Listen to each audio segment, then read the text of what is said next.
importante o que nós fomos anteriormente, porém, essas informações, ela vem trazer um pouquinho, explicando como se deu esse processo espiritual até chegar a Allan Kardec, né?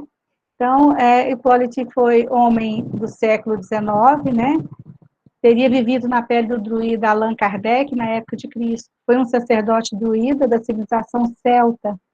Então, os druidas não limitavam sua ação apenas à religião, elas acumulavam também a função de juízes, de professores, médicos, conselheiros, militares e guardiões da cultura céltica, que se assemelha muito às funções do próprio Hippolyte na sua vida, nessa encarnação.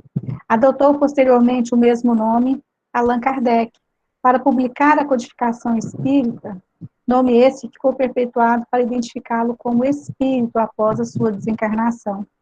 Então, foi uma encarnação de Kardec, onde foi bastante forte essa presença, tanto que ele adotou esse nome, entre outros, que ele mesmo pesquisou, né, como sendo suas outras encarnações.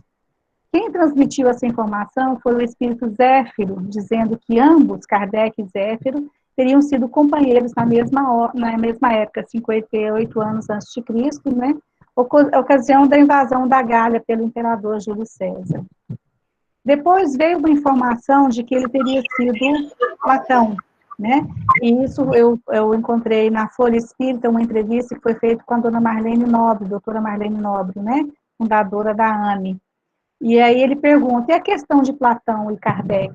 Dona Marlene responde, esse caso foi muito interessante. Dr. Canuto Abreu, que é um grande pesquisador e colaborador de todas as obras, das principais obras sobre Kardec, mostrou à dona Marlene e ao Freitas um documento do próprio punho de Kardec, no qual ele escreve mais ou menos o seguinte: depois que Zéfiro me contou que eu fui Platão, é que pude compreender melhor a minha missão. Olha a envergadura desse espírito que chegou a ser Rivail. Né? Ele veio durante todo esse processo reencarnatório, passando por várias e várias encarnações de pessoas, né, que desenvolveram muita questão intelectual e as questões morais, até que ele chegue a ser o Hippolyte, e a partir daí ele se torna Kardec como codificador da doutrina, que é o Consolador. Né? Então, bem cedo, o menino Rivail se revelou altamente inteligente, perspicaz, observador, sempre compenetrado de seus deveres e responsabilidades, denotando franca inclinação para as ciências e para os assuntos filosóficos. É de presumir que a influência paterna e materna tenha sido das mais benéficas na sua infância, constituindo-se em fonte de novos sentimentos. E aí hoje a gente passa por um período, né, já a nossa sociedade, já há algumas décadas, de desajuste familiar, onde espíritos altamente evoluídos intelectualmente vêm buscar aquele apoio moral nas suas famílias para o seu desenvolvimento e, infelizmente, não têm encontrado em muitos casos. E aí nós percebemos quão é importante esse apoio, quão é importante a família, a influência da família no desenvolvimento dos espíritos, né? É óbvio que para Rivail veio todo um processo, né, de planejamento reencarnatório para que ele estivesse nessa família bem estruturada, culturalmente favorecida, para que ele tivesse todo o apoio necessário para o seu desenvolvimento e se tornar mais à frente o nosso codificador. Né? Mas a gente precisa lembrar sempre que a importância da família, da base familiar para esses espíritos que estão reencarnando. Nós vamos partir para o estudo e formação acadêmica em Yverdon, que é a escola pestalozziana, né, fundada por Pestalozzi, que foi o grande mestre de Rivail. Aos 10 anos é enviado pelos pais a Yverdon, a fim de completar e enriquecer sua bagagem escolar no cérebro Instituto de Educação ali instalado, em 1805, pelo professor filantropo Johann Heinrich Pestalozzi, o educador da humanidade. E não tem como a gente falar sobre a carreira acadêmica, sobre a estrutura moral, né, e profissional de Rivail sem passar por Pestalozzi, devido ao grande exemplo, devido à grande influência que ele teve sobre o nosso Kardec. Se revelou um dos discípulos mais fervorosos do insigne pedagogista suíço. Os exemplos de beneficência e amor ao próximo vividos por Pestalozzi norteariam para sempre a existência do futuro codificador do Espiritismo. Aliás, até mesmo aquele bom senso que Flammarion aplicou a Kardec foi cultivado e avigorado com as lições recebidas no Instituto de Verdun, onde também desabrocharam as ideias que mais tarde o colocariam na classe dos homens progressistas e livres pensadores. Essa escola, funcionava como internato e semi-internato, né? E foi exemplo e segue sendo exemplo para a educação no mundo todo, devido ao desenvolvimento dessa pedagogia de Pestalozzi. Como bem disse André Moreira, ali viveu Rivair, num pequeno universo humano que o marcou para sempre. E a figura do mestre veio a ser para ele a própria imagem do chefe que dirige e educa os homens. Percebemos, então, por que a vida de Allan Kardec, que se identifica com a fundação do Espiritismo prático, não é compreensível sem a vida escolar de Hippolyte Léon Denis Rivail. Não dá para nós dividirmos esse processo e de formação desse homem, né? A base familiar foi extremamente importante.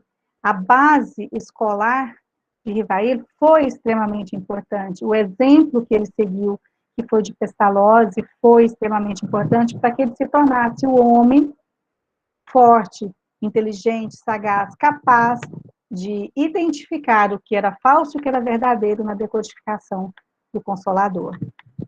Então, nessa escola, que era uma escola completamente diferente do que se via na época, né, estudava-se línguas, raças, crenças, culturas e hábitos diferentes, ali se misturavam, e aprendendo as crianças e jovens na vivência escolar a lição da fraternidade, da igualdade e da liberdade, né, que são os lemas da bandeira francesa, né, fraternité, égalité e liberté.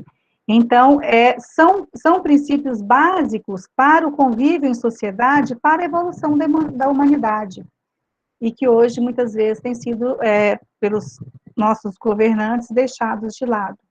A nossa educação precisa muito rever os seus conceitos e as suas diretrizes e se basear em Pestalozzi.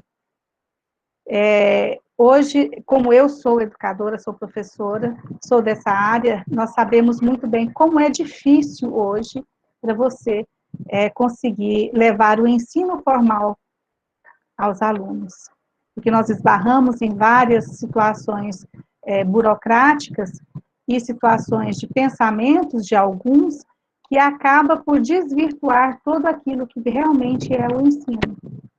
Né? Nós precisamos compreender o ensino dessa forma como foi compreendida por Rivail, como foi compreendida por Pestalozzi. A educação do ser integral e não fragmentada. De tal maneira, esses ideais ficaram enraizados na alma de Rivail, que muitos anos mais tarde, relembrando-se talvez da grande família de Yverdon, ele afirmava constituírem por si sós o programa de toda uma ordem social que realizaria o mais absoluto progresso da humanidade. Se os princípios que eles exprimem pudessem receber integral aplicação, está em Kardec, nas obras póstumas de Kardec. O que acontece? Às vezes nós temos teorias educacionais que as pessoas falam, mas isso nunca foi testado, não funciona. A teoria educacional de Pestalozzi foi testada e funcionou. Uma teoria educacional amorosa, baseada na moral, na ética, ela já funcionou, então ela já provou a sua eficácia. Por que não adotarmos, né? E aí vai descrever um pouquinho sobre como era essa educação por onde a Rivail passou. Não havia castigos nem recompensas. Pestalozzi não queria a emulação nem o medo. Só admitia a disciplina do dever, ou melhor, a da afeição e do amor. Nas admoestações que fazia, ou seja, quando ele ia chamar a atenção, né, sempre indiretas, punha tanta bondade e compreensão em suas palavras que não raros alunos se retiravam com lágrimas nos olhos de sincero arrependimento. E aí a gente enxerga o verdadeiro amor do educador, aquele que olha seu aluno nos olhos, consegue compreender as suas dificuldades, né, e os momentos difíceis pelos quais está passando, e consegue levar a termo até uma bronca, né, e fazer com que a criança, ao invés de se revoltar, a criança se arrependa daquilo que fez.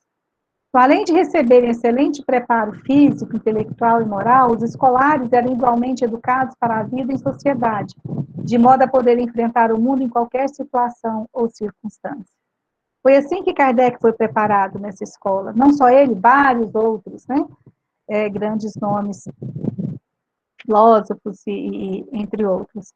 Então, é o tipo da educação que nós precisamos, né, que nós precisamos revitalizar e trazer para o presente. Não a essa educação baseada na competitividade daquele ser o melhor, mas daquele ser integral, que ele é capaz de viver em sociedade e promover o avanço dessa sociedade. Então, desde os 14 anos, Rivael ensinava aos seus condiscípulos, né, menos instruídos ou mais novos, as lições dos mestres, ensaiando-se assim em colaborador do Instituto Pestalozzi. Então, ali ele iniciou o seu professorado. Então, desde muito jovem, ele já ajudava aquelas crianças com mais dificuldades, mais novos e com mais dificuldades, para que pudessem alcançar o seu desenvolvimento. Então, estava nato nele essa questão de educador, de professor. Sua maturidade de pensamento, alto grau de inteligência e acentuada vocação para as coisas do ensino permitiriam a ele, Rivail, assumir a responsabilidade e a função de submestre em 1819, com menos de 15 anos, como afirmou o próprio Rivail em sua obra, né, dissertação sobre a instrução pública, de 1831. Segundo Zeus Vantui e Francisco Thiessen, impressiona a precocidade desses professores imberbes, que não era só Rivail que assumiu essa função, né? Vários outros mestres, submestres, né, pessoas com a capacidade de desenvolvimento bem avançada cognitivamente, foram elevados a, vamos dizer, esse cargo, né, de subprofessor, de estar ali como colaborador e assumindo essa função de submestre para ajudar. Então, ele fala que, assim, jovens de gabarito intelectual bem acima da média, já trazendo de encarnações passadas a aptidão nata, eles ajudaram a soerguer o bom nome do estabelecimento. Então, são pessoas, são espíritos que já traziam, como Kardec trazia, né? De vidas passadas, um conhecimento nato, né? De várias situações, de várias matérias, e que puderam desenvolver ainda mais nessa encarnação, ajudando aos outros.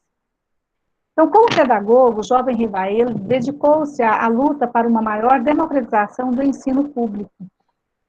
E aí a gente começa a perceber o que era o homem, a luta desse homem em prol de uma educação integral, em prol de uma educação que favorecesse o cidadão a ser cidadão consciente e participante de uma sociedade em evolução. Então, entre 1835 e 1840, manteve em sua residência cursos gratuitos de química, física, anatomia comparada, astronomia e outros.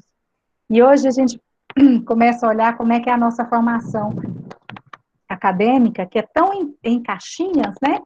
Tão fechadinho, que hoje é quase que impossível que uma pessoa consiga desenvolver tantas habilidades quanto o Rivail e outros de seus contemporâneos conseguiram desenvolver dentro da escola de Yverdon, né? Porque ele ia da química à astronomia, à anatomia comparada, né? Então, as matérias que ele lecionou como pedagogo foram química, matemática, astronomia, física, fisiologia, retórica, anatomia comparada e francês. E hoje o nosso ensino, ele é tão fechado em determinadas, na competitividade para ser sempre o melhor em determinadas áreas, e quando você ingressa em determinados cursos, você não tem a possibilidade de ver matérias, outras matérias, que talvez você tivesse até aptidão para desenvolver. Então, é muito fechado o nosso ensino. Profundo conhecedor da língua alemã, traduzia para esse idioma diferentes obras de educação e de moral, com destaque para as obras de François Fenelon, né, pelas quais manifestava particular atração. Conhecia a fundo os idiomas francês, alemão, inglês, neerlandês, além de dominar perfeitamente os idiomas italiano e espanhol. Era membro de diversas sociedades acadêmicas. Em 1824, retornou a Paris e publicou um plano para aperfeiçoamento do ensino público. Então, a preocupação dele, enquanto educador, enquanto pedagogo, era de melhorar as condições do ensino público para que todos tivessem acesso, em condições financeiras ou não.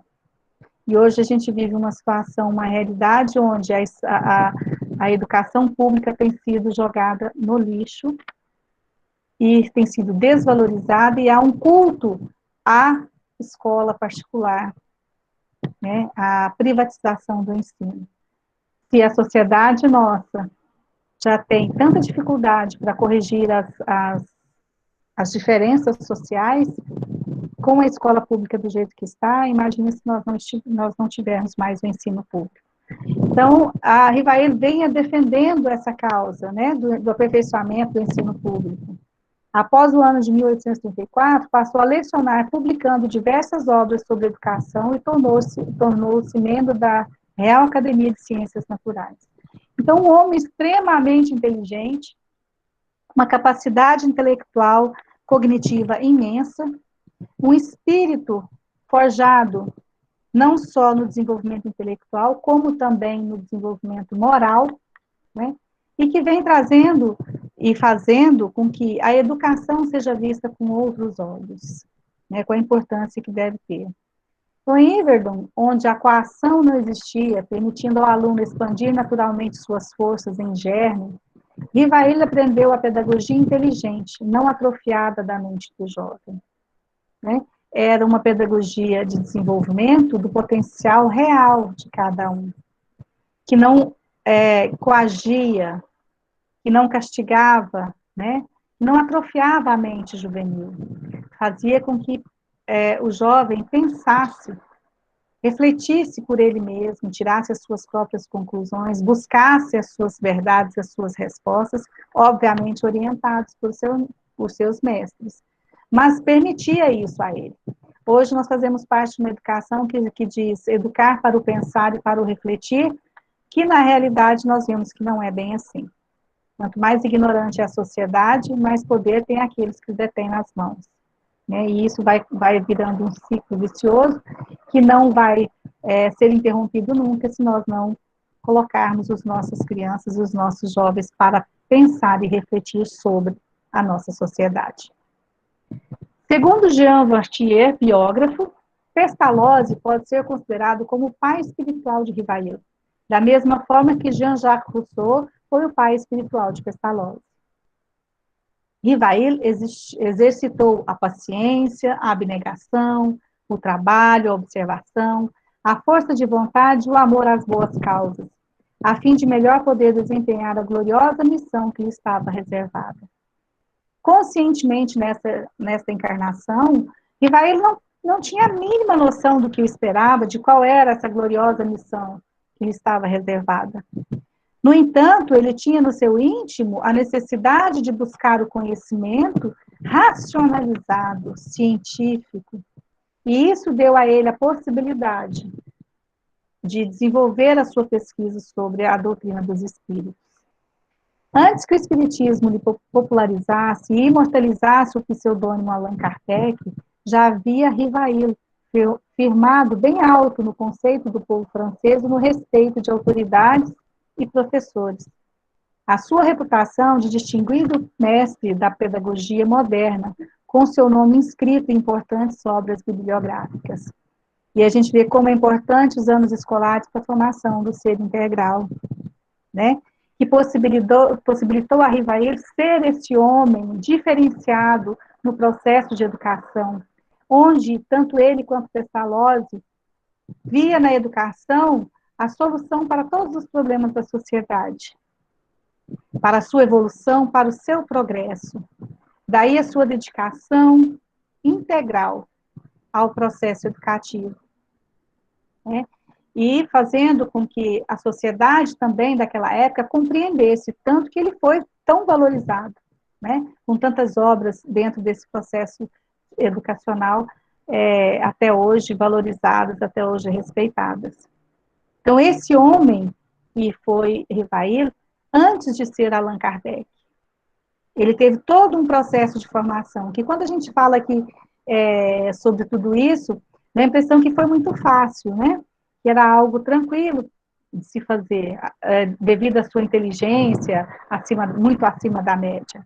Mas não, determinou muito esforço, né? Determinou muita vontade, determinou muito aquilo do que a gente tem, às vezes, como no nosso íntimo, na nossa consciência, a certeza do dever a ser cumprido e realizado, e muitas vezes nós deixamos de lado, e ele não. Então, esse esforço muitas vezes nos falta, mas não faltou a Rivaíra. E aí nós vamos falar um pouquinho de Pestalozzi, e como foi dito anteriormente, ele pode ser considerado, né, o pai espiritual de Rivaíra.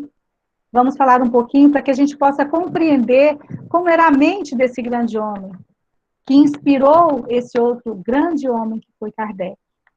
Pestalozzi era protestante, mas sempre se colocou equidistante do misticismo, dos preconceitos e das paixões religiosas. Dava à Bíblia tão fundamental para a fé protestante apenas o valor relativo. Praticava a moral ativa e intuitiva, e não a moral de cartilha. Ele não tendenciou o seu processo de ensino a determinado tipo de religião. Ele determinou que o seu ensino seria baseado na moral ativa e intuitiva, e não de cartilha. Admitia, sim, um Deus, amor, Pai de todas as criaturas. E, sob essa forma, é que queria que fosse apresentado às crianças. Um Deus de amor, que nos criou. Jesus, a quem muitas vezes se dirigiu em deprecações, em orações, em pedidos, né?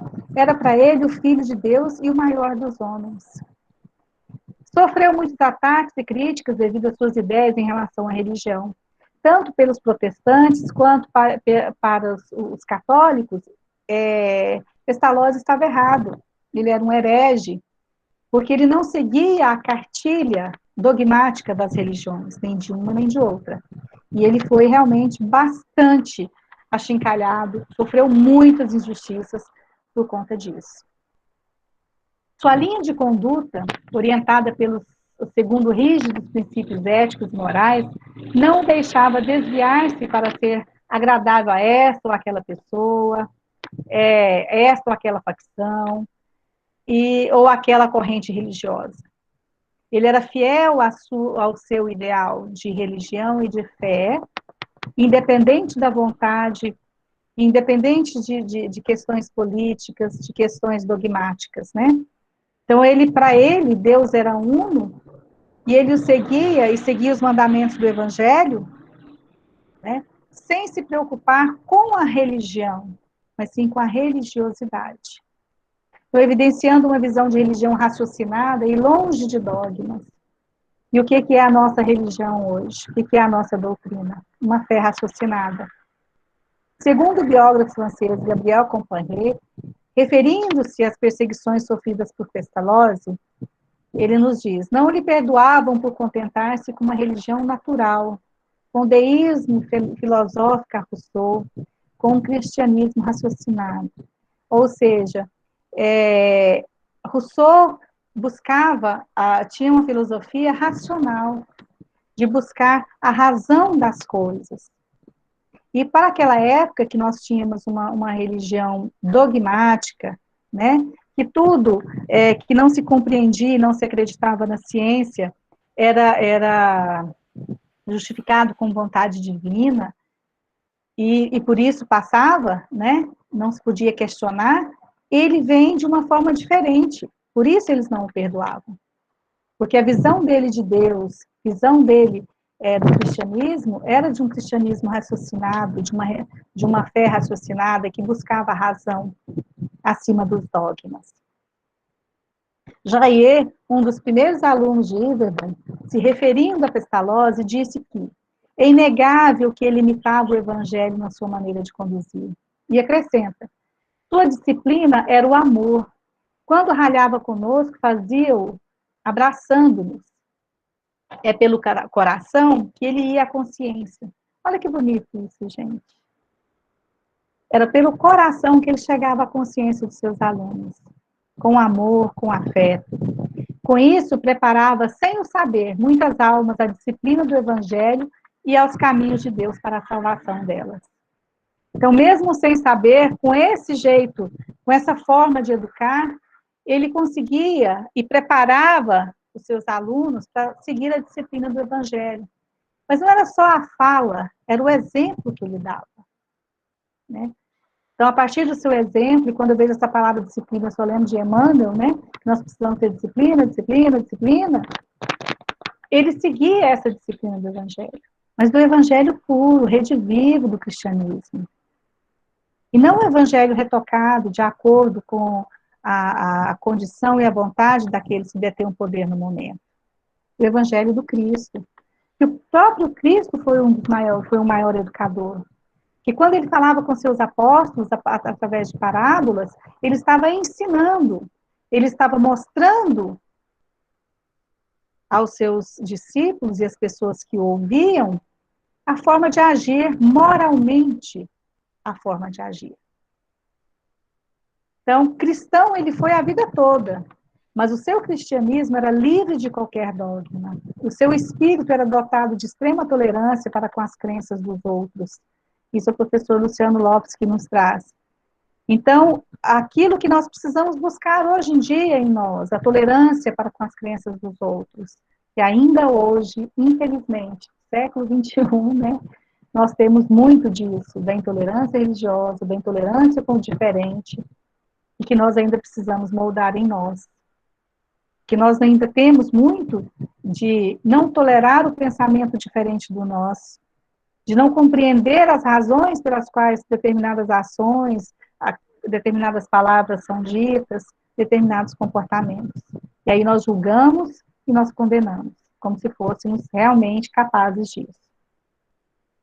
Então, a verdadeira religião, dizia Pestalozzi, não é outra coisa senão a moralidade. Para ele, os exemplos, a vivência dos princípios cristãos, é que teriam a força de conduzir de modo frutificativo a infância e a juventude ao fiel cumprimento dos seus deveres individuais e coletivos. Então, pensa e vejam a questão de como é a questão da religião para ele, de como essa religião natural, né, esse cristianismo natural dele estava entranhado, né, no seu modelo educacional, né? São os exemplos, as vivências dos princípios cristãos é que teriam a força de conduzir de modo frutificativo a infância e a juventude. E eu creio que ainda é assim, e precisa ser assim, para que realmente a nossa infância, a nossa juventude, possa ter a real consciência dos seus deveres, dos seus direitos, e possa ajudar no progresso da humanidade. Interessava a Pestalozzi quase apenas o ensino moral contido nos evangelhos, né? E como diria Kardec, é livre de controvérsias e aceito universalmente. Achavam que isso era insuficiente para alguém ser cristão, né? Então, aqueles críticos da obra de Pestalozzi não achavam que apenas o ensino moral contido nos evangelhos, né? Que, como diz Kardec, o evangelho é livre de controvérsia e aceito universalmente, para eles isso não era suficiente. Era preciso seguir os dogmas das igrejas, né? Era preciso coadunar com o que era determinado naquela época, para que fosse chamado de cristão. Ou seja, de ser amém a tudo que era dito pelos clérigos, por aqueles que detinham o poder religioso. E não era assim que Pestalozzi agia, né? Tal como hoje sucede com os espíritas, que não são considerados cristãos pelas hierarquias católica e protestante, pelo fato de não professarem os dogmas dessas igrejas. Então, não modificou muita coisa, ainda sofremos ainda preconceitos com relação à nossa doutrina, né? Às vezes, quando você fala que você é espírita, logo as pessoas falam, então você faz macumba? Ah, porque as pessoas não têm conhecimento e levam para um outro lado, mesmo até sem conhecer o que são as religiões afro, né? E interpretam de forma diferente. Então, muitas vezes, principalmente os nossos irmãos protestantes, né, evangélicos, têm uma aversão muito grande contra as pessoas da doutrina espírita, porque, apesar de nós adorarmos o mesmo Deus, seguirmos o mesmo evangelho, não somos considerados cristãos, né? Individualidade positiva desde a adolescência, conforme ele mesmo frisou em obras póstumas, Rivail sempre sobrepunha a razão a qualquer afirmativa dogmática, quer científica ou religiosa. Por isso, e porque represava a liberdade de consciência como um direito natural e imprescindível, do qual decorre o direito de livre exame em matéria de fé. Já naquele tempo de estudante, e antes mesmo dos graves acontecimentos registrados em 1817, o espírito jovem leonês se identificava ao do velho mestre Pestalozzi no plano religioso e moral. Tamanha é a identificação que ele levou para si todos os ensinamentos de Pestalozzi, né? Análise profunda, né? A avaliação baseada na razão, né? De livre exame em matéria de fé, em matéria de ciência, que tudo fosse feito de acordo com a consciência e a aprendizagem que ele teve, o ensino. Tão grande é essa ligação entre Rivail e o mestre Pestalozzi. As deploráveis ocorrências que, fruto da intolerância, do dogmatismo religioso, prejudicam bastante o bom funcionamento do Instituto, na época, em 1817, tudo isso levou Denizar Rivail a conceber, desde os 15 anos, a ideia de uma reforma religiosa com o propósito de conseguir a unificação das crenças. Vejam só que um rapaz tão jovem, né, na plena adolescência, devido a tudo que vinha sofrendo Pestalozzi, o seu mestre, né, diante das críticas, das retóricas negativas com relação à sua vivência de trabalho, de fé, ele imagina e tenta, né, inicia um processo de amadurecimento, né, com o propósito de fazer uma reforma religiosa e conseguir a unificação das crenças. Né, eles jamais passava pela cabeça deles que algum dia ele seria o codificador da doutrina espírita, né? E ainda assim ele já tinha em mente algo semelhante. Sousa Costa, em seu livro Pestalozzi, o mestre escola nos diz: nas comoeiras de Yverdon, o presépio de Belém volve-se, na verdade, em Monte das Oliveiras. Os discípulos a receberem a boa nova, a lição do mestre, subordinada a esta máxima reguladora, saber e bondade sob a regência perpétua do bom senso. Ele faz uma analogia, mostrando uma semelhança entre as comoeiras de Yverdon, né, e os ensinos do Mestre Jesus no Monte das Oliveiras. E falava a seus discípulos, né, passando a Boa Nova, ensinando, né, a Boa Nova, mostrando que existia um Deus vivo, diferente daquilo que ainda era, que estava sendo mostrado, e com as suas lições, encaminhando, educando aqueles 12 discípulos e aqueles outros que os ouviam para viverem em sociedade, para o amor ao próximo, para a ajuda solidária, para a tolerância, para o respeito, né? E algo semelhante acontecia dentro de Yverdon, entre as paredes do castelo de Yverdon, sob as mãos a batuta de Pestalozzi. O ensino para o homem integral, não só as disciplinas, né, como matemática, português, ou, aliás, na época de português, né, não era português, as línguas, né, e as ciências, mas também a moral, né, o saber viver bem um com o outro, a tolerar, né, e a regência perpétua do bom senso. E isso Kardec levou, né, para a eternidade, e que foi exemplificado tanto por Pestalozzi. Então, uma média de 150 alunos aprendiam com Pestalozzi que o amor é o eterno fundamento da educação. E eu tenho também que o amor é o eterno fundamento de tudo aquilo que a gente se propõe a fazer. Porque se nós não colocamos amor naquilo que vamos fazer, ele está fadado ao fracasso. Então, o imenso amor que Pestalozzi tinha pelo ensino, né, pela fé, pelo amor a Deus que ele tinha, ele englobou, ele colocou no seu processo educacional os ensinamentos do Mestre Jesus no seu Evangelho. Então, sim, o amor é o eterno fundamento da educação.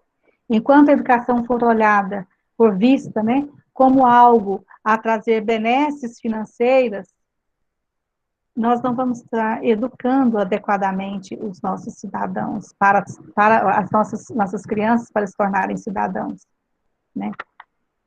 Pestalozzi era fervoroso crente no amor infinito de Deus, acreditava mesmo numa vida após a morte. E um exemplo disso é que numa carta que escreveu à sua amiga Condessa Francisca Romana von Halil, quando esta procurava consolá-lo pela perda de sua esposa, o velho professor lhe disse, confiante, vossa fidelidade e vossa amizade a seguirão no outro mundo. Nós a reencontraremos e juntos rejubilarmos com alegria. Então, para ele, que era protestante, uma fala de que se encontrarão no outro mundo, né? Que essa amizade e essa fidelidade viverá para outras vidas, né? Eles serão reencontrados, vão se reencontrar. Então, é uma fala bem diferenciada, né? Para quem era de uma religião que não acreditava nos espíritos. Rivail, assim como Pestalozzi, durante a sua existência, procurou educar sempre, intelectual e moralmente, objetivando a construção de um mundo melhor. Essa é a diferença entre o educador Rivail e alguns outros educadores da época que criaram tantas teorias educativas. Porque ele educava o ser de forma integral, intelectual e moralmente, e o seu objetivo era a construção de um mundo melhor, de uma sociedade melhor. E não de uma sociedade mais rica, prevalecendo o ter em detrimento do ser. E aí, essa é uma fala muito bonita do Rivail, que ele diz assim, é o próprio amor pela minha pátria, é a filantropia mesma que me dirige e me sustém na afanosa, porém gloriosa, carreira que nos votei inteiramente. Amo a infância e quero viver com ela e por ela. Apresentar às crianças os elementos das ciências sob uma forma menos árida, desenvolver-lhes as aptidões intelectuais, habituando-as a fazer continuamente uso da razão e do discernimento, a fazer que amem o estudo por seus próprios atrativos e a verdade pelo prazer que encontram em descobri-la por si mesmas. Enfim, esclarecer-lhes o espírito, formando-lhes o coração. Tal será o escopo a que tenderão todos os meus esforços. Esse não foi Kardec quem disse. Ele não conhecia ainda a comunicação com os espíritos. E ele já falava de esclarecer-lhes o espírito, formando-lhes o coração. Essa é a verdadeira educação que nós precisamos pleitear para as nossas crianças. É essa verdadeira educação movida pelo amor, movida pela vontade de progresso da humanidade. Então, durante 30 anos, de 1819 a 1850, muitas vezes se sobrepondo às incompreensões e aos reveses, Hipólito Leon Denisard Rivail empenhou-se de corpo e alma em instruir e educar um sem número de crianças e jovens parisienses, segundo o método pestalozziano, com modificações, acrescido de práticas pedagógicas por ele mesmo criadas ou desenvolvidas, algumas das quais só mais tarde, no século XX, seriam retomadas e largamente difundidas por ilustres reformadores do ensino. Então, há tempo ainda de nós resgatarmos esses ensinos, tanto de Pestalozzi quanto de Rivail. Essa forma amorosa de ensino, essa forma de olhar para o aluno e ver nele muito mais do que uma tábua rasa. Ver nele um vaso que traz conhecimentos de outras existências e capacidades cognitivas e intelectuais e morais a serem desenvolvidas. Toda essa fase existencial de Rivail, bem como o seguinte, bem como a seguinte, como Kardec, sofreram influência dos ensinos colhidos do Instituto de Verdun.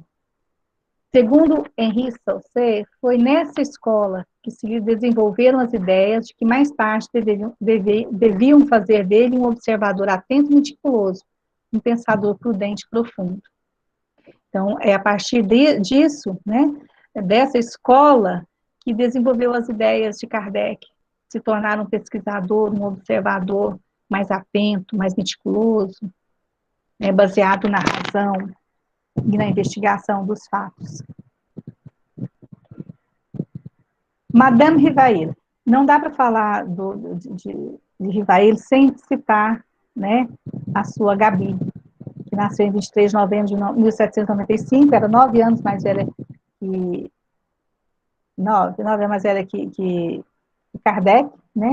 Nasci em Thiais, na França, Amélie Gabrielle Bordeaux, e para Rivail sempre seria Gabi.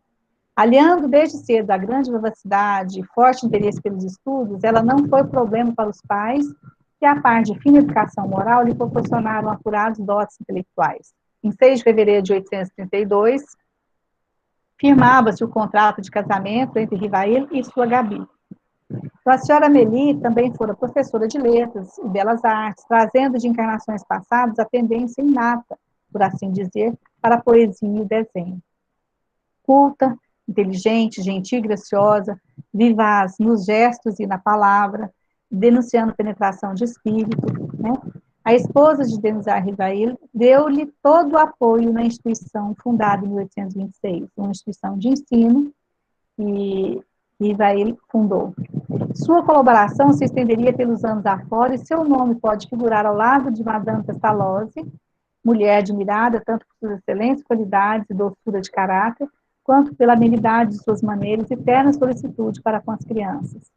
Essas duas senhoras pertencem ao número daquelas que a história registra como dedicadas e fiéis colaboradoras de seus maridos, sem as quais talvez eles não levassem a termo as suas missões. Para Pestalozzi, sua esposa foi de extrema ajuda em todos os sentidos, de apoio, né? Também era mais velho que ele, a gente fala isso porque há sempre um preconceito tão grande, né, com relação à questão de idade entre casais, e que eles são tão, tanto o Rivail quanto o Pestalozzi são tão adiantados, né, moralmente, que para eles isso não fazia diferença, para a época era algo, né, até dito escandaloso, mas foram pessoas que estiveram ao lado de seus maridos e que deram suporte a eles, né. Gabi foi suporte, a esperança, a força que Rivail necessitou, né, tanto para o desenvolvimento da instituição de ensino que ele tinha na época, quanto quando ele, deixando tudo isso, essa fama que ele já tinha obtido, né, como educador, para ingressar no mundo onde, para ele também era desconhecido e que era muito criticado, né, na época. Então, tudo aqui, todas as críticas que ele recebia, Amélie foi seu grande suporte. Então, nós vamos entrar na parte de Allan Kardec. O grande missionário da doutrina era muito polido, de fina educação, sério, mas não sisudo, circunspecto e moralista por excelência. Serviu-se poucas vezes de ironia em seus escritos. Era uma pessoa muito compenetrada, muito certa das suas obrigações, né, dos seus deveres. E ele diz: tenho consciência de jamais ter feito voluntariamente mal a quem quer que seja. O mesmo não poderão dizer aqueles que me fizeram mal. E entre nós, Deus será o juiz. Está na Revista Espírita de 1859. Então, ele tem plena consciência de que ele não fez mal nenhum, de boa vontade, vamos dizer assim, né, por querer. Tinha consciência daqueles que muitos tentaram ou fizeram-lhe algum mal, mas que ele não era o juiz. Estava nas mãos de Deus e isso era ele quem iria julgar, né? Em 1858, declara que as mesas girantes são como a maçã de Newton, que na sua queda encerra o sistema do mundo. Está na Revista Espírita. O que ele quer dizer com isso? Como Newton descobriu, né, supostamente uma queda quando a maçã cai, a lei da gravidade, e isso veio influenciar e influencia até hoje a ciência, as mesas girantes tiveram o mesmo efeito para a religião. para o conhecimento da doutrina, né? A mesma força veio trazer a ideia, a mostrar àquele pesquisador que algo existia ali de diferente, que precisava ser investigado seriamente. Não era só um modismo da época, não era apenas uma diversão, né, nos salões, tinha algo mais ali. Da mesma forma que Newton, ao perceber a queda da maçã, ele viu que existia algo que puxava para baixo, que é a gravidade. Então, é o mesmo grau de importância. Movimentou toda uma sociedade, né, científica na época de Newton, movimentou toda uma sociedade científica e religiosa na época de Allan Kardec. Mas o fato de ter sido o sistematizador desse processo de comunicação com os espíritos não lhe subiu a cabeça, pois declinou da honra de ter fundado o espiritismo. Tamanha a grandeza desse espírito de escola, desse homem, desse educador que passou por todo esse processo de formação, que ele não tinha, não levava isso como um sentimento de orgulho, de mais-valia acima dos outros. Ele não aceitou a honra de ter fundado o espiritismo e se coloca apenas como mensageiro, como codificador. Né? E se não fosse por ele, talvez teria sido outro codificador, mas ele honrou de forma muito clara toda a sua trajetória e o desenvolvimento dessa doutrina. Em 1861, aspirava apenas ao modesto título de propagador. Está na Revista Espírita de janeiro de 1861, no Livro dos Médiuns. Por muitos anos, Rivail trabalhou em silêncio. Desculpa, deixa eu beber uma aguinha aqui. Trabalhou em silêncio na reforma religiosa que acalentava em seu íntimo há tempos, mas lhe faltava o elemento indispensável à solução do grande problema, que só o Espiritismo lhe forneceu. Então, durante anos da sua vida acadêmica, da sua vida profissional, da sua vida religiosa, ele pensava em algo, né? Desde menos dos seus 15 anos, como nós falamos no início, ele já pensava numa reforma religiosa, em uma forma de integrar todas as crenças em uma só religião, né? Como existe só um só Deus. Mas faltava algo a ele que ele não sabia, que ele não tinha conhecimento, que faltava algo que fugia à sua capacidade naquele momento, sua capacidade intelectual de compreensão, que era o Espiritismo. E isso foi a partir das mesas girantes, né, dessa investigação, que ele conseguiu obter. Então, a partir de meados de 1855, é que Rivail começou os seus estudos sérios de Espiritismo. Nele encontrando, afinal, o elemento que, com eliminar algumas dificuldades impeditivas, facilitará o entendimento entre as religiões. Então, quais são essas dificuldades impeditivas? Muitas vezes, até mesmo de interesses, né? De poderes, que ainda hoje prevalecem nas questões religiosas, de reconhecimento da existência da vida após a morte. O que isso significa para determinadas religiões? Significa derrubar tudo aquilo que eles vinham construindo há séculos, né? E reconhecer a realidade. Então, isso é algo que, para muitos que detêm o poder e de grandes interesses, é algo que não se pode acontecer. Então, essas dificuldades impeditivas ainda hoje ocorrem, né? Infelizmente. Poderíamos estar num mundo muito melhor se todos nós falássemos a mesma linguagem, que é o amor do Cristo.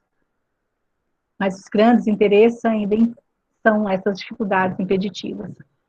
Tendo verificado que os fatos e os princípios do Espiritismo se perdem na noite dos tempos, pois que deles se encontram traços nas crenças de todos os povos, em todas as religiões, na maioria dos escritores sagrados e profanos, tendo observado que a própria doutrina que os espíritos hoje ensinam nada tem de novo, pois que se encontra fragmentada na maioria dos filósofos da Índia, do Egito e da Grécia, e toda inteira nos ensinos do Cristo. Tendo chegado à conclusão de que, do ponto de vista religioso, o Espiritismo tem por base as verdades fundamentais de todas as religiões, e que, como crença nos espíritos, ele é igualmente de todas as religiões e de todos os povos. Houve da parte de Rivail a tendência para fazer do espiritismo, que ao seu ver não é uma religião especial ou constituída, como que uma ponte de ligação entre as religiões constituídas. Então, esse era o desejo, já que, em sua análise, ele percebeu que o espiritismo, ele se perde nas noites dos tempos, ele está engendrado em todas as religiões, né? A própria religião católica, você vê a fala com os espíritos, né, que o nosso primeiro psicografia foi receber os 10 mandamentos, né? Então, assim, de todo o processo da humanidade, existiam fatos espirituais ali, de comunicação com os espíritos. Não é algo novo.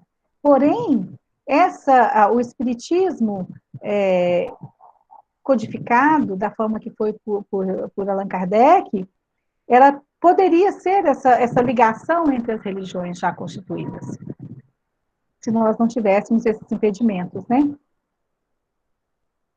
Consolidou-se com o tempo o sonho acalentado desde a adolescência pelo discípulo de Pestalozzi, apesar de ele observar com tristeza a incompreensão das religiões cristãs dominantes, que repeliram com injúrias e anátemas a doutrina espírita, arrolando seus adeptos como hereges. Se difícil lhe parecia para a sua época o cumprimento, né, o cumprimento da profecia de Jesus,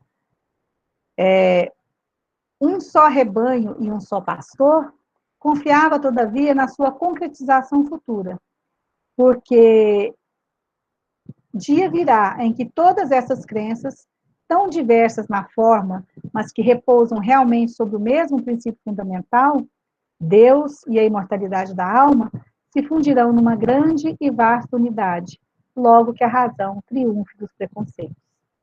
Está na Gênese, né? A finalidade do Espiritismo, diz Kardec, é tornar melhores o que o compreendem, os que, né? Esforcemos-nos por dar o exemplo e mostremos que para nós a doutrina não é uma letra morta. Numa palavra, sejamos dignos dos espíritos bons, se quisermos que eles nos assistam. O bem é uma couraça contra a qual virão sempre quebrar as armas da malevolência.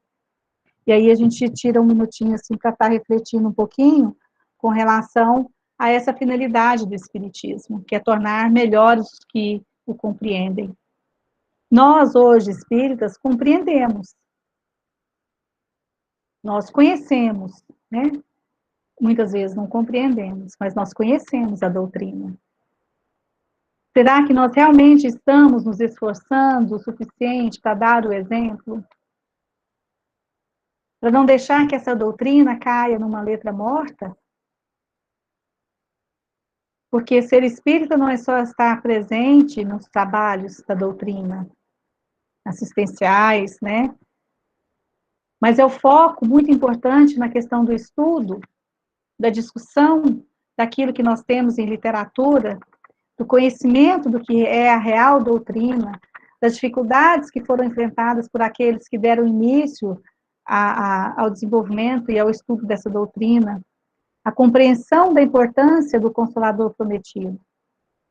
E aí eu me coloco também diante dessa reflexão. Será que nós estamos nos tornando melhores? Será que nós estamos nos esforçando para dar o exemplo? Então, quando a gente põe tantas dificuldades, até para participar de um estudo virtual, né? Nesse momento que a gente não está nem podendo ir na casa espírita, e até para participar, a gente está dentro de casa, e às vezes a gente coloca tanto empecilho, tantas desculpas, tantas coisas. Aquela coisa, eu não gosto de ler, eu não gosto de estudar, sendo que da nossa doutrina é o instruí-vos, amai-vos.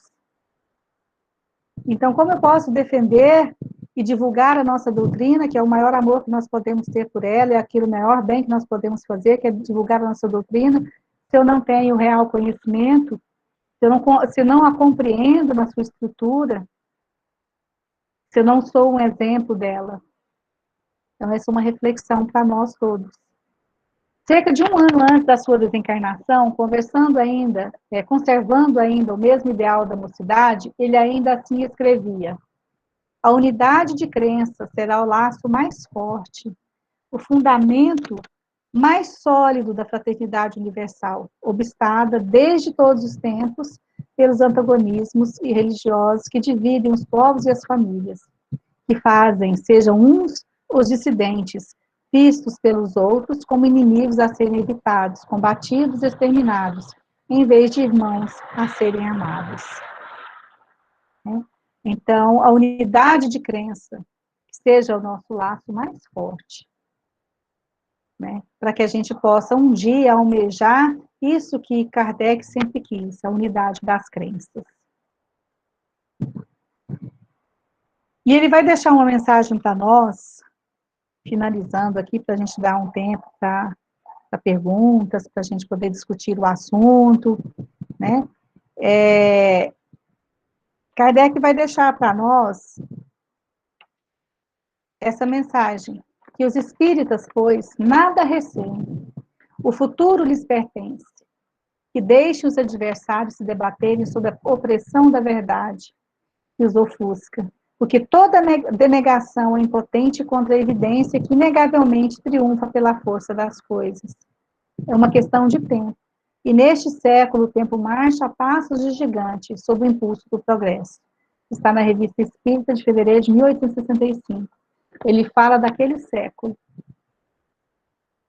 Quantos séculos nós passamos? E ainda estamos a passo de tartaruga. Né?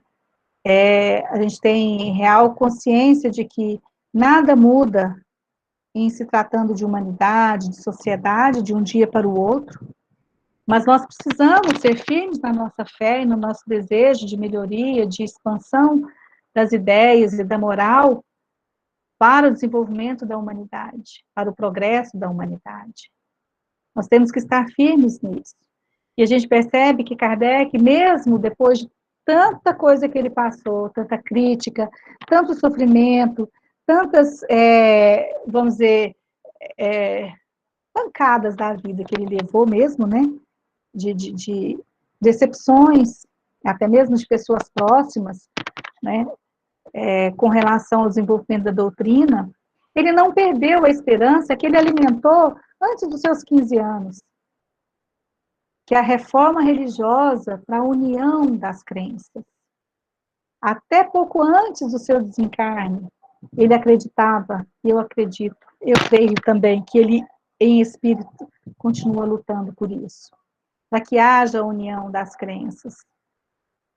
Porque eu penso que é a partir disso, né, da elevação moral de todos nós, da tolerância, da compreensão do outro, do amor ao próximo, é que nós vamos realmente construir um mundo melhor, uma humanidade melhor, onde nós vamos poder passar para realmente um processo de transição planetária e ter o privilégio e ter o direito a habitar nesse mundo de transição.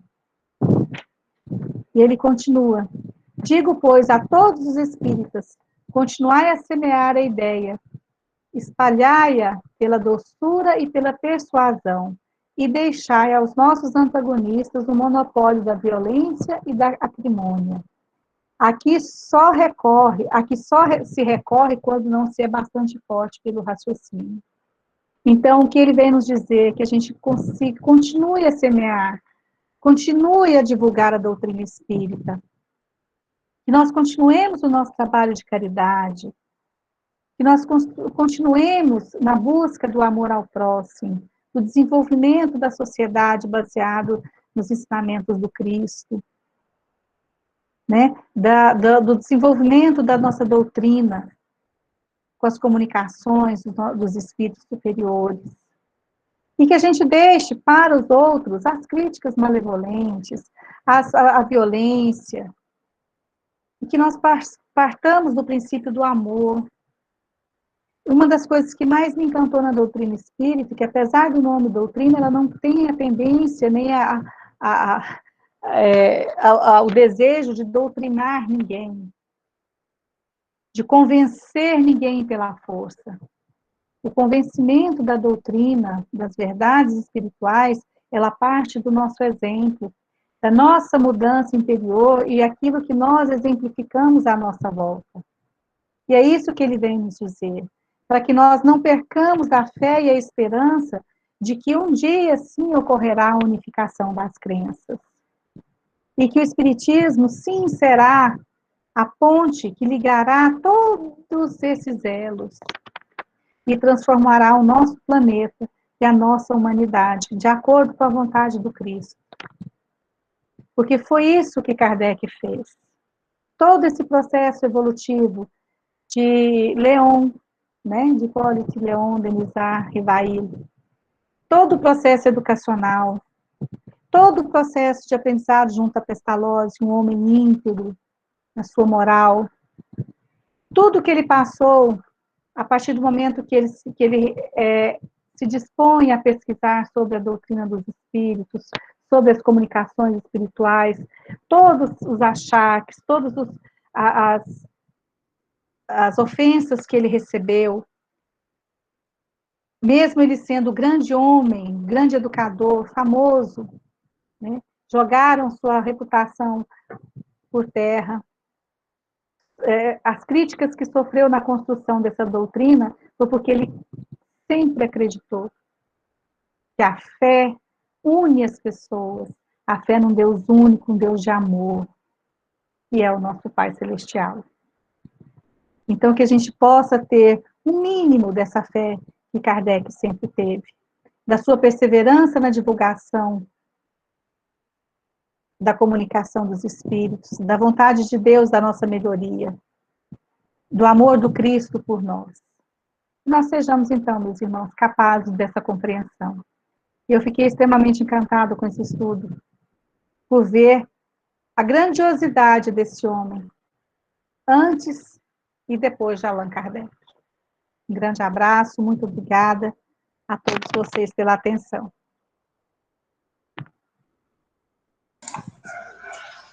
Mariusa, que Deus te abençoe, minha querida. Foram Obrigada. excelentes as suas palavras hoje, tá?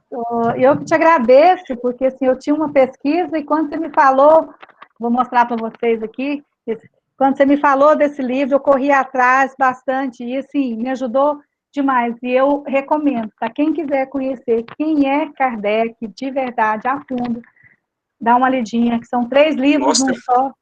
Tá? Mostra ele de novo aí a capa, por Aqui, favor. Ó.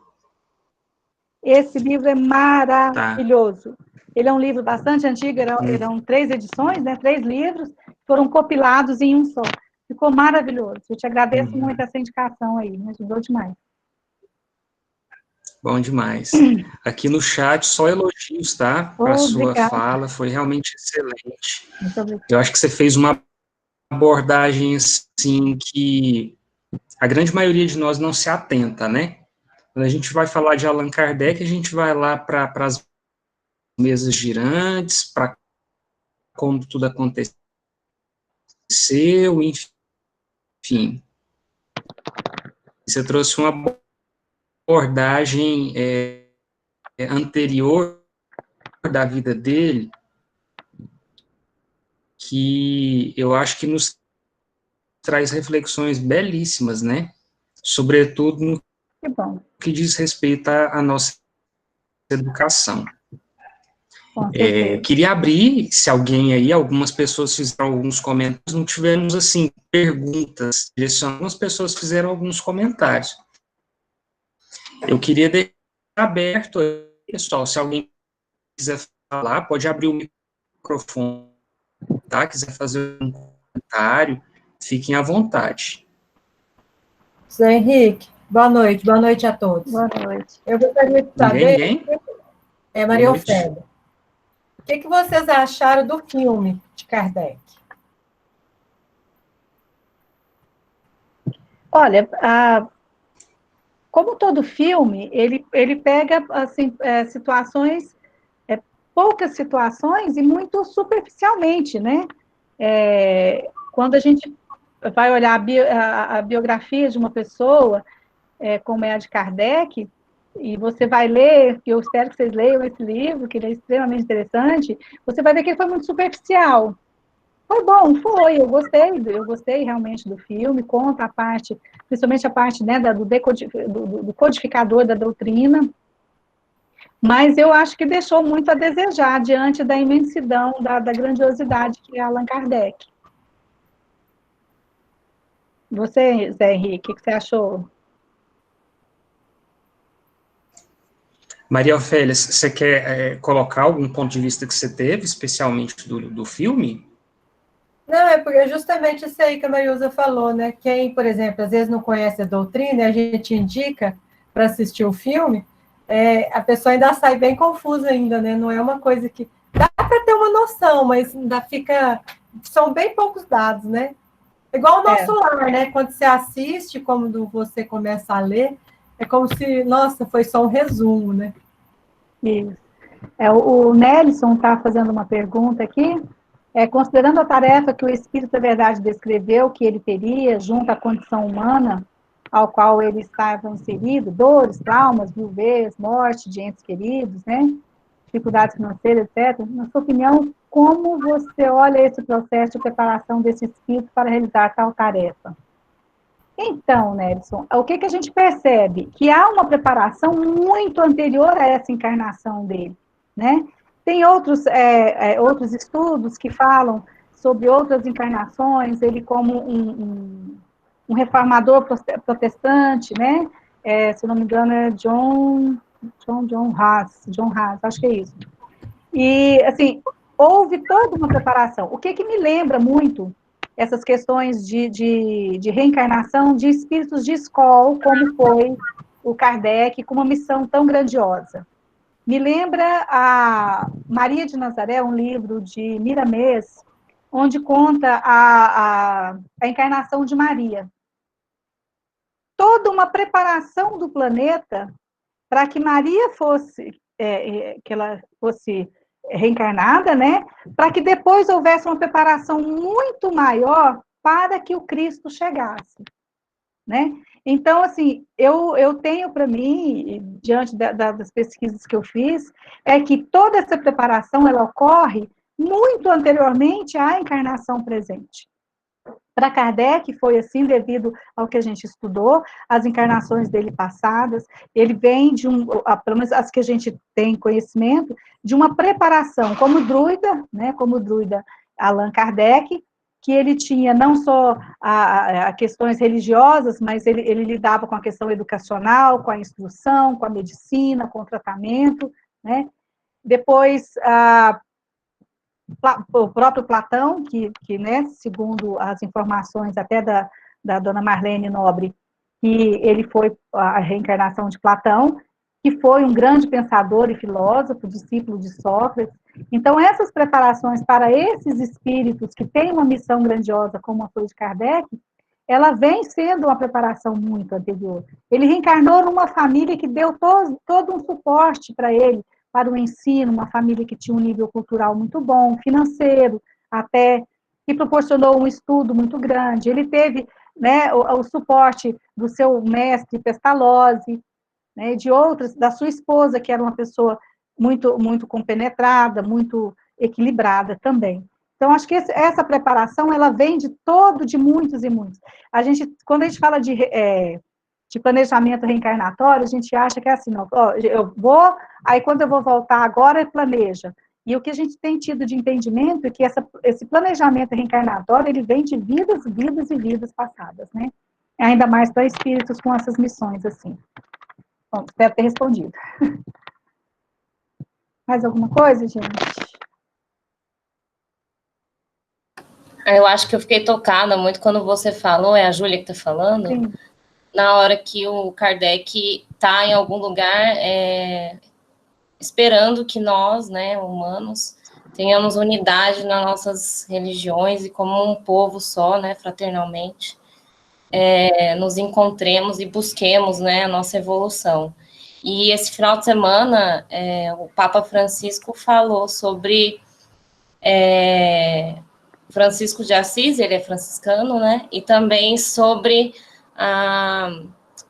essa questão, né, de ser fraternos socialmente, uma amizade social, que é a construção do mundo melhor. Então, a gente já está vendo, né, uns passos, né, deixados aí por tantos espíritos, né, que vieram reencarnar aqui no planeta Terra, e vamos culminar aí na construção de uma sociedade melhor, mais justa, né? Eu acho que é importante a gente também ter esperança, né, nesse momento de pandemia que a gente só vê tristeza, né? Com certeza, Júlia. Eu falo para vocês assim que durante várias vezes na leitura desse livro, na preparação dessa aula, eu fiquei extremamente emocionada, sentindo a presença da espiritualidade que vem sempre nos apoiar. Por quê? Porque como educadora, como professora, às vezes a gente fica muito triste com determinadas coisas que a gente ouve, que a gente vê, né?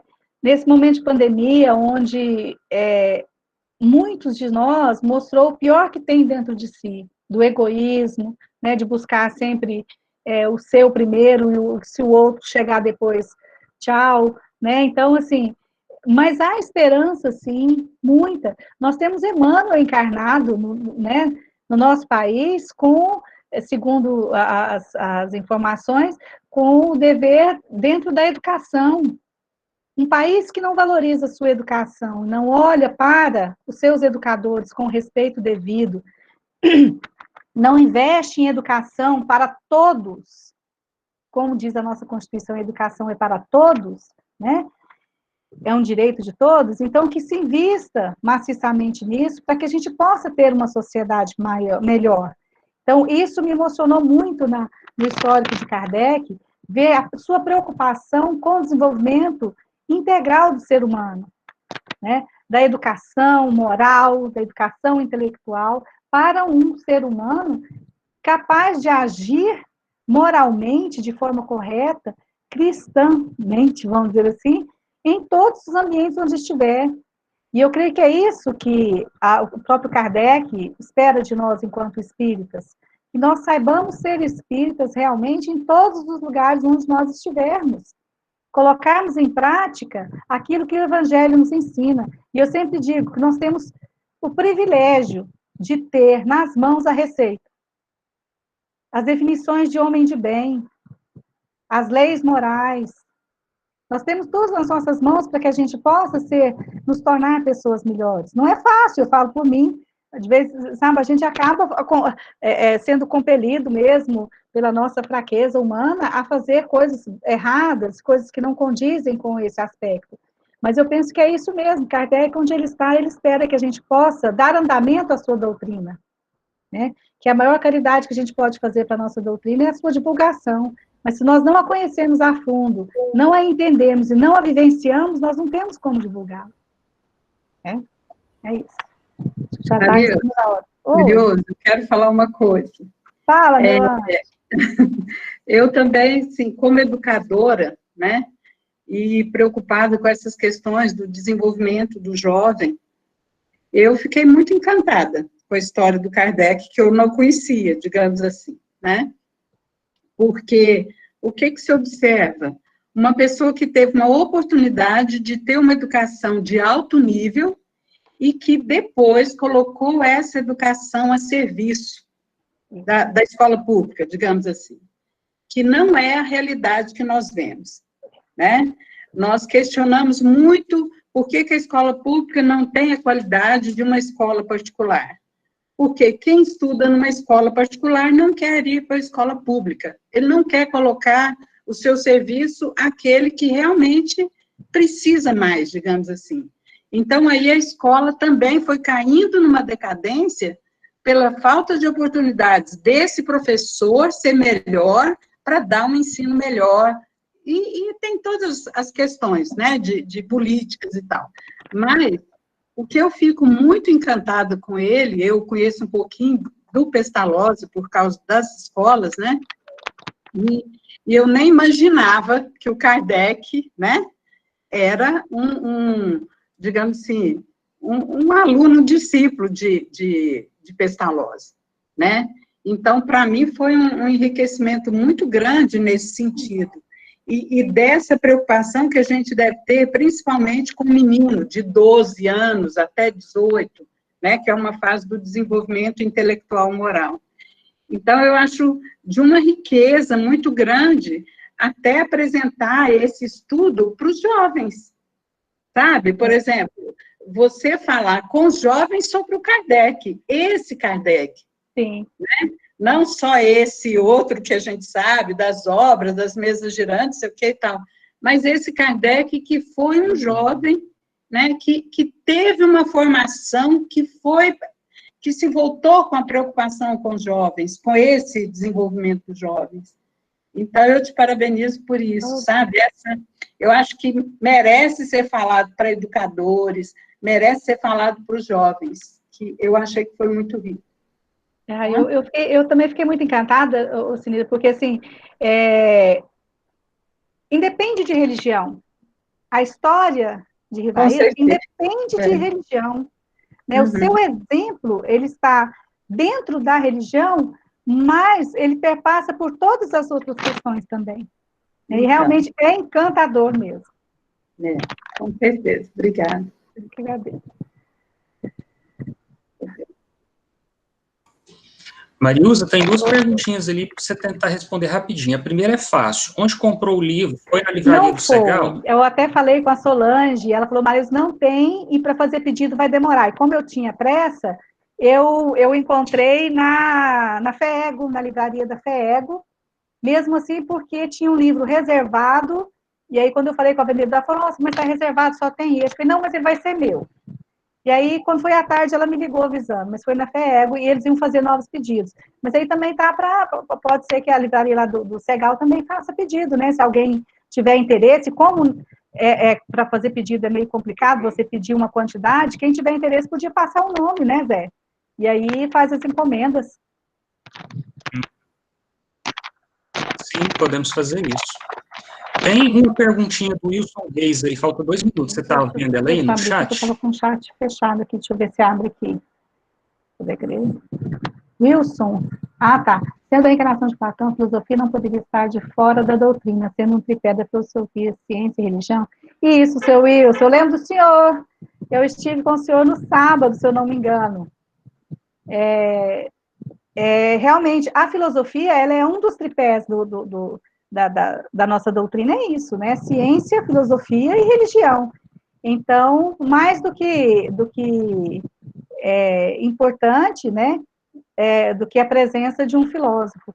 E o Rivaí não se considerava um filósofo, mas dentro de toda a sua trajetória, estava muito baseada na filosofia, sim. E eu realmente acredito, ainda mais vindo, né, da dona Marlene Nobre, não tem como a gente duvidar que ele tenha sido realmente a reencarnação de Platão, que foi discípulo de Sócrates, a quem eu admiro demais. Isso, Tá ótimo, Mariusa. Mais uma vez, muito obrigado. Acho que hoje foi um dia assim, muito rico para todos nós de informações, de conhecimentos. Eu agradeço a oportunidade. Pois é, queremos contar sempre com a sua presença, tá? Semana que vem, normal, cada um na sua salinha, né, pessoal? Pedir para o Nelson fazer a prece de encerramento para nós. Ok, né? Estamos comemorando, então, 216 anos do nascimento de Kardec aqui no planeta Terra, né? E esse é o que motiva nós, hoje, estudarmos, né, esse tema tão importante. Obrigadão, Mariusa, foi maravilhoso, viu?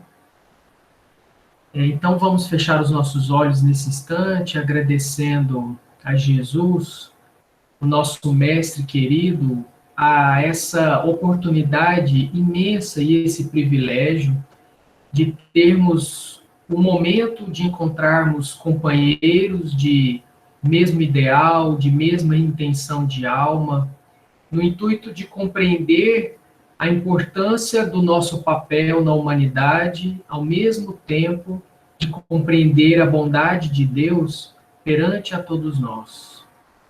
Senhor, agradecidos estamos por a bendita doutrina espírita que chegou aos nossos corações, que alargou as nossas mentes e trouxe novos faróis, novas etapas, novos caminhos para os nossos corações. Senhor, abençoe os nossos passos nessa trajetória, abençoe as nossas famílias que caminham conosco, esteja hoje e sempre, que assim seja.